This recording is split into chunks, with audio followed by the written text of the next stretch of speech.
అందరికీ నమస్కారం. నా పేరు పారిజాత. నేను సెకండ్ ఇయర్ చదువుతున్నాను. అంశం ఏమిటంటే నేల కాలుష్యం. నేల కాలుష్యం జరగడానికి కారణాలు ఏమిటంటే పరిశ్రమల నుంచి వచ్చే వ్యర్థాలు. అంటే పరిశ్రమలో ఉపయోగించే అన్ని ప్లాస్టిక్ కానీ వ్యర్థ పదార్థాలు, రసాయనాలు వంటివన్నీ నీటిలో మరియు భూమిలో కలుషితం చేస్తారు. ఆ నీటిలో ఉన్న జంతువులు చనిపోతే జీవులు జీవించడానికి లేకుండా చనిపోతాయి. మరియు భూమిలో పారవేస్తారు కాబట్టి భూమిలో ఉన్న మనకు మేలు కలిగించే జీవులు, హాని కలిగించే జీవులు ఉంటాయి కాబట్టి అవి రెండు చనిపోతాయి. ఆ రెండు చనిపోవడం వలన మనకు ఒకవేళ ఆ ప్లేస్లో మనము పంటలు కానీ మొక్కలు కానీ వేస్తే కూడా అవి పెరగడానికి చాలా ఇబ్బంది ఉంటుంది. అంటే హానికరమైన పదార్థాలు భూమిలో ఉంటే అవి మనకు మొక్కలు అనేటివి పెరుగుదలకు ఇబ్బందికరంగా ఉంటుంది. అవి పెరగలేవు కూడా. ఎందుకంటే ఒకవేళ మనం మొక్కలకు పెరగడానికి కారణం ఏమిటంటే భూమిలో ఉన్న నత్రజని, ఆక్సిజన్, కార్బన్ డైఆక్సైడ్ కొంచెం లభిస్తుంది కాబట్టి అవి గ్రో కావడానికి అవకాశం ఉంటుంది.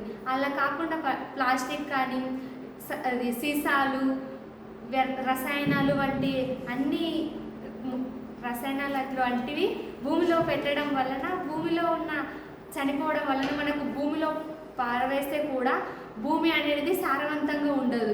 తన సహజ నాణ్యతను కోల్పోతుంది భూమి. భూమిలోనే నీళ్లు ఉంటాయి కాబట్టి నీటి కాలుష్యం జరుగుతుంది. నీటి వలన అవి మానవులు తాగుతారు. మానవులు అన్ని నిత్యావసరాలకి నీటిని ఉపయోగిస్తారు. మనుషులకు కూడా రోగాలు రావచ్చు, వ్యాధులు వంటి వస్తున్నాయి. అందుకే ప్లాస్టిక్ని పరిశ్రమలపై ప్రభుత్వం కొన్ని నియమాలు విధించాలి.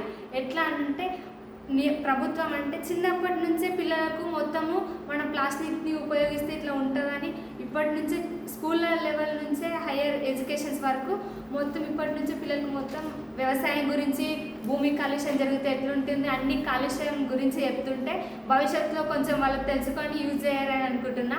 పరిశ్రమలో కూడా నియమాలు పెట్టాలి. ఎందుకంటే అవి ప్లాస్టిక్స్ ఎక్కువ యూజ్ చేసి ఎక్కువ పరిశ్రమలు ఎక్కడ పెడతారంటే నీటి పారుదల ఎక్కడైతే మంచిగా ఉంటుందో అక్కడ ఎక్కువ జనాభా ఉన్న కాడ ఆ గాలి మనకు మనుషులం అది ఆక్సిజన్ పీల్చుకుంటారు కాబట్టి ఆ వచ్చే ఫ్యాక్టరీల నుంచి ఏదో స్మెల్, కార్బన్ డైఆక్సైడ్ ఎక్కువ రిలీజ్ అవుతుంది.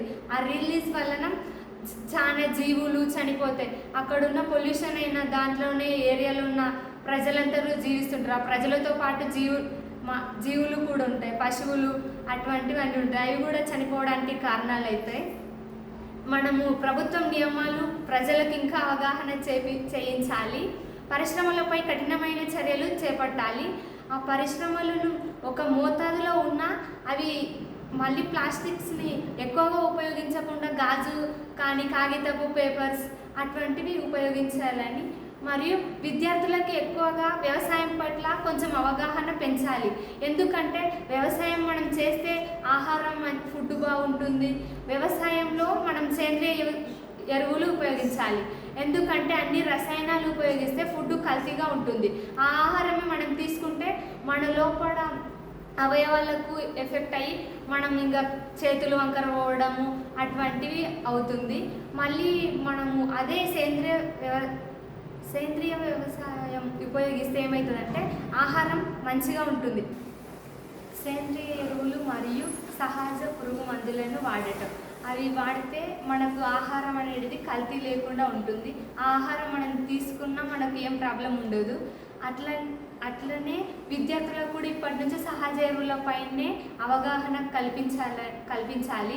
ఎందుకంటే వాళ్ళు ఇప్పుడు కెమికల్స్ పైనే మొత్తం ఉంటే అన్ని జీవితం మొత్తం కెమికల్స్ అయితే మన ఆరోగ్యం అనేది చాలా పాడే ముందు ఫ్యూచర్లో మొత్తం కెమికల్స్ అయితే లాస్ట్ బతకడానికి కూడా చాలా ఇబ్బంది ఉంటుంది.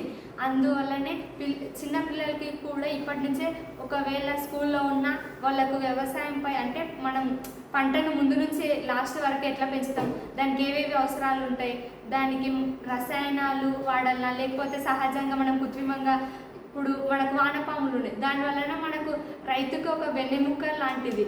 అది సాయిల్ని మనకు మంచిగా ప్లాంట్స్ గ్రో కావడానికి చేస్తుంది వానపాము. అటువంటివి ఇంకా ఎక్కువ సహజంగా చేయాలన్నా అని అవగాహన కల్పించేటట్లు కొంచెం టీచర్స్ వాళ్ళు కానీ ఇంకా కొంచెం బయట నుంచి అదర్స్ వాళ్ళు వచ్చి పిల్లలకు గైడింగ్ ఇవ్వాలని కోరుకుంటున్నాను.